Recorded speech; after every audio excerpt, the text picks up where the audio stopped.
ঘরের ভিতরে কুঁকা কইছি কে? তোমার ছোট বউ রূপা বেগম ঘরের ভিতরে কাঁদছে, ছেলে হবে বলে। তাই নাকি? হ্যাঁ হ্যাঁ, তাতে দেখাবে না তো হসপিটালে যাও। ওমা মান মুখ ছুড়া, আমার যখন পেটটা লেগে গেল তখন খুশি হয়নি রূপা বেগম বেটা। ওমা ছুরিটা খেয়ে যাবে শুনে খুশি হয়ে কি বলছি। রূপা, পেটে লাগছে। তুমি আস্তে আস্তে খাটের উপর থেকে নামো, আমি হসপিটালে যাবো তোমাকে।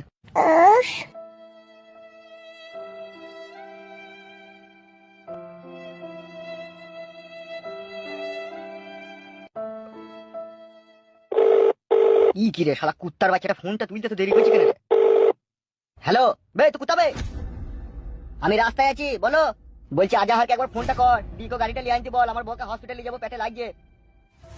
বলছি বড় ভাই আজাহার আর ডিকো গাড়ি চালায় না তো, ও তো অ্যাম্বুলেন্স চালায় এখন।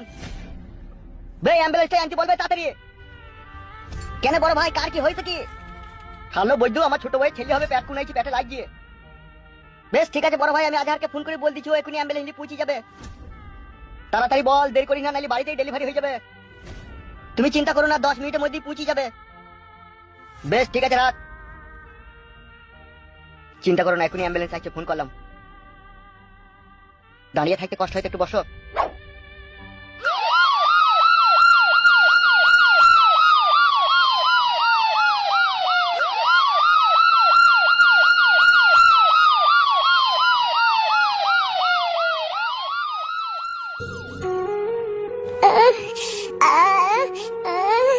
গাড়িটা আসতে তো দেরি হচ্ছে কেন?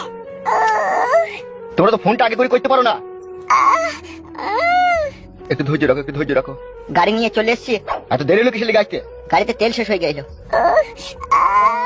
উঠো, আস্তে করে উঠো।